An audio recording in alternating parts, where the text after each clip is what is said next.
ರಾಜ್ಯ ಸರ್ಕಾರದಿಂದ ಜನೌಷಧಿ ಕೇಂದ್ರಗಳನ್ನು ಬಂದ್ ಮಾಡೋದಕ್ಕೆ ನಿರ್ಧಾರ ತೆಗೆದುಕೊಳ್ಳಲಾಗಿತ್ತು.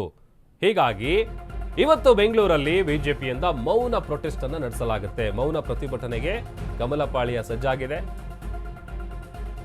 ಅಂದ್ರೆ ನಾವೇ ಉಚಿತವಾಗಿ ಮೆಡಿಸಿನ್ಗಳನ್ನ ಕೊಡ್ತೀವಿ, ಯಾಕೆ ಜನೌಷಧಿ ಕೇಂದ್ರ ಬೇಕು?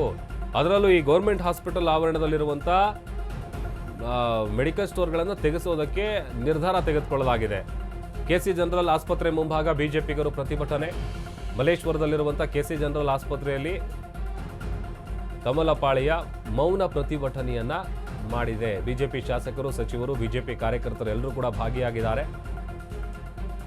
ಇದೊಂದು ರೀತಿಯಾಗಿ ಈ ನಿರ್ಧಾರ ಸರಿಯಲ್ಲ, ಸೇಡಿನ ರಾಜಕಾರಣ ಮಾಡ್ತಾ ಇದೆ ಕಾಂಗ್ರೆಸ್ನವರು ಅನ್ನುವಂಥದ್ದು ಬಿಜೆಪಿಯ ಆರೋಪ. ಯಾಕೆಂತಂದ್ರೆ ಆಲ್ಮೋಸ್ಟ್ ನೀವು ಎಲ್ಲ ಗೌರ್ಮೆಂಟ್ ಹಾಸ್ಪಿಟಲ್ನ ಆವರಣದಲ್ಲಿ ನೋಡ್ಬೋದು ಜನೌಷಧಿ ಕೇಂದ್ರ ಇದೆ. ಬಟ್ ಈಗ ಒಂದು ವೇಳೆ ಮಾಡ್ಕೊಳ್ಳೋದಿದ್ರೆ ಹೊರಗಡೆ ಮಾಡಲಿ, ಬಟ್ ಗೌರ್ಮೆಂಟ್ ಹಾಸ್ಪಿಟಲ್ ಲಿಮಿಟ್ ಏನಿರುತ್ತೆ ಅಲ್ಲಿ ಬೇಡ, ಆವರಣದಲ್ಲಿ ಬೇಡ ಅನ್ನುವಂಥ ನಿರ್ಧಾರವನ್ನು ಸರ್ಕಾರ ತೆಗೆದುಕೊಂಡಿದೆ. ಇದು ಈಗ ಬಿಜೆಪಿಗರ ಕೆಂಗಣ್ಣಿಗೆ ಗುರಿಯಾಗಿದೆ.